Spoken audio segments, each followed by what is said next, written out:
মেৰামতিৰ অভাৱত ডিমৌৰ ৩৭ নং ৰাষ্ট্ৰীয় ঘাইপথৰ শোচনীয় অৱস্থা দীৰ্ঘদিনীয়া সমস্যাত অতিষ্ঠ ৰাইজ ডিমৌ অঞ্চলৰ মাজেৰে পাৰ হৈ যোৱা ৩৭ নং ৰাষ্ট্ৰীয় ঘাইপথৰ দুৰৱস্থা এতিয়া স্থানীয় সৰ্বসাধাৰণ তথা যাত্ৰীসকলৰ বাবে চৰম ভোগান্তি কঢ়িয়াই আনিছে। মেৰামতিৰ অভাৱ আৰু লেহেমীয়া নিৰ্মাণ কাৰ্যৰ বাবে এই ব্যস্ত পথছোৱা এতিয়া এক প্ৰকাৰ মৰণফান্দত পৰিণত হৈছে। স্থানীয় ৰাইজে অভিযোগ কৰা মতে ডিমৌ অঞ্চলত ৩৭ নং ৰাষ্ট্ৰীয় ঘাইপথটো চাইলেনযুক্ত কৰাৰ কাম প্ৰায় এক দশক পূৰ্বে আৰম্ভ হৈছিল, কিন্তু অতি পৰিতাপৰ বিষয় হৈছে প্ৰায় 10 পৰা 11 বছৰ পাৰ হৈ যোৱাৰ পিছতো এতিয়াও পথটোৰ বহুকেইটা অংশৰ কাম অসম্পূৰ্ণ হৈয়ে ৰৈছে। দীৰ্ঘদিন ধৰি কোনো মেৰামতি নকৰাৰ ফলত ডিমৌৰ বিভিন্ন এলেকাত ৰাষ্ট্ৰীয় ঘাইপথৰ বুকুত বৃহৎ গাঁতৰ সৃষ্টি হৈছে। আনহাতে যিবোৰ অংশত বৰ্তমান চাইলেনযুক্ত পথৰ কাম চলি আছে সেই স্থানসমূহৰ পূৰ্বৰ পুৰণি পথছোৱা মেৰামতি নকৰাৰ ফলত এক ভয়ংকৰ পৰিস্থিতিয়ে দেখা দিছে।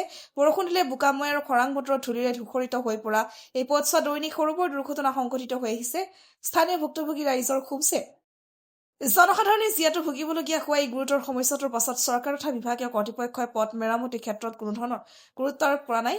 ৰাজহুৱা দাবী উত্থাপন হোৱাৰ পিছতো প্ৰশাসনৰ এনে উদাসীন ভূমিকা এতিয়া তীব্ৰ অসন্তুষ্টি সৃষ্টি কৰিছে। অতি শীঘ্ৰে এই পথছোৱা যাতায়াতৰ উপযোগী কৰি তুলিবলৈ অঞ্চলৰ সচেতন মহলে চৰকাৰক দাবী জনাইছে। ডিমৌৰ পৰা শিৱ কুমাৰ চৌহানৰ report, north east frontier news. বৰবাদ হৈ গৈছে, ৰাস্তাটো অভাৱিষ্টো বহুত দেৰি হৈ গৈছে, ৰাস্তাটো একোৱেই নাই, বৰবাদ। গাড়ী চলাব ইমান অসুবিধা,